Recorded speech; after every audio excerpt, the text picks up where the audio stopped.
Assalamualaikum warahmatullahi wabarakatuh. Perkenalkan, nama saya Nur Hidayati Hamzah.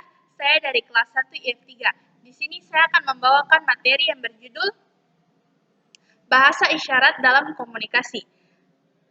Sebagai manusia, kita tentu tidak dapat hidup sendiri. Manusia hidup bergantung kepada orang lain, karena manusia pada sejatinya adalah makhluk sosial.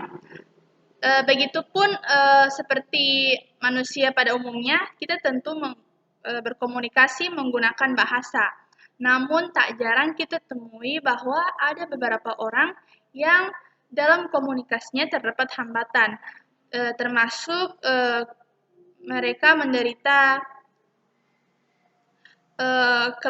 keterlambatan berbicara, sehingga kita perlu menyadari situasi tersebut dan segera menyesuaikannya. Salah satu contohnya adalah yang di sekitar kita, orang-orang berkebutuhan khusus yang mereka mempunyai kekurangan pada pendengaran, penglihatan, sehingga mereka perlu adanya perhatian khusus dari kita, dari orang yang normal.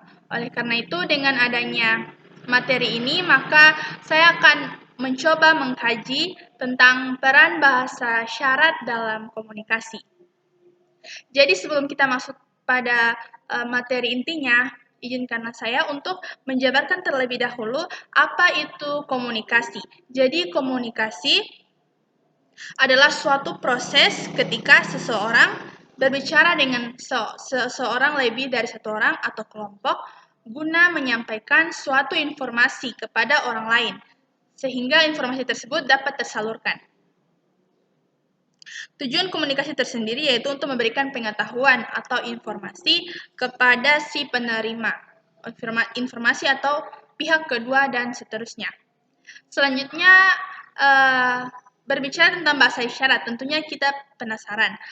Apa itu bahasa isyarat? Jadi bahasa isyarat itu adalah suatu pengungkapan kata atau penyampaian informasi namun tidak menimbulkan suara. Jadi penyampaiannya melalui ekspresi atau gerakan tubuh yang mana dapat dibaca oleh si lawan bicara.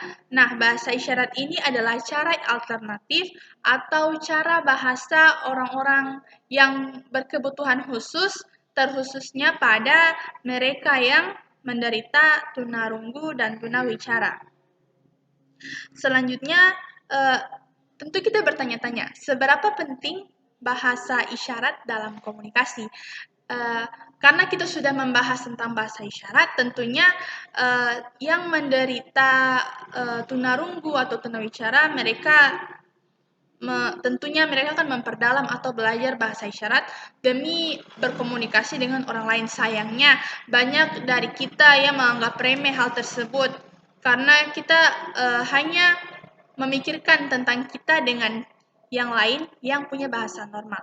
Padahal banyak di sekitar kita orang yang berkebutuhan khusus yang tidak bisa berbicara dengan bahasa sehari-hari kita atau dengan suara.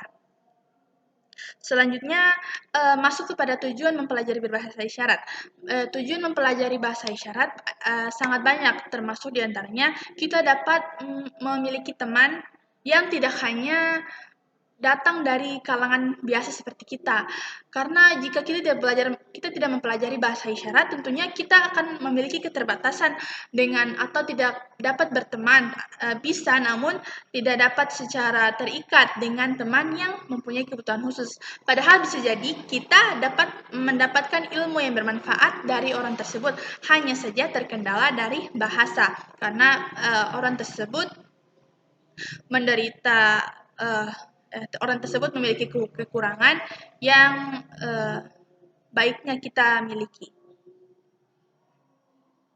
Lalu masuk pada beberapa inti dari materi saya tentang bahasa isyarat dalam komunikasi. Jadi materi saya ini terkhusus atau saya kaji beberapa penderita seperti tunarunggu dan tunawicara saja, karena tunarunggu ini adalah mereka yang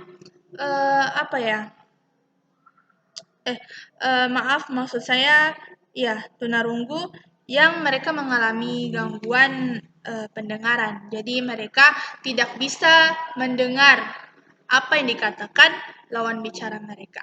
Sedangkan selain itu, selain tunarunggu, terdapat tunawicara, di mana tunawicara ini mereka memiliki keterbatasan berbicara. Uh, um, uh, Otot mulut mereka itu tidak berfungsi dengan baik lainnya seperti kita. Nah, dari sini kita sudah mengetahui betapa pentingnya kita mempelajari bahasa isyarat untuk menyeimbangkan komunikasi antara kita dengan orang-orang berkebutuhan khusus seperti tunarunggu dan tunawicara. Selanjutnya masuk kepada materi inti saya juga tentang pedoman dari bahasa isyarat ini. Seperti kalau bahasa sehari-hari kita, bahasa Indonesia, bahasa baku tentunya berpedoman pada KBBI atau Kamus Besar Bahasa Indonesia. Nah, bahasa isyarat ini juga punya pedomannya. Nah, terdapat dua, yaitu CB atau sistem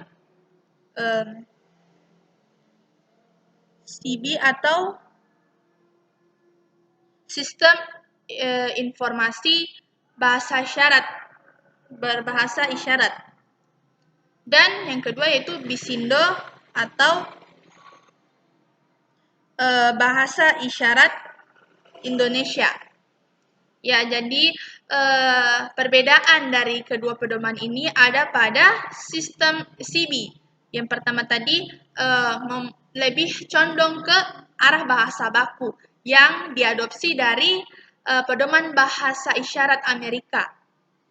Jadi lebih baku dan lebih formal. Sedangkan BISINDO ini adalah bahasa isyarat yang lebih condong ke arah di mana lebih santai, lebih luwes. Bahkan BISINDO ini terdapat variasi di dalamnya tergantung tiap daerah. Jadi lebih santai digunakan dibandingkan dengan CB. Selanjutnya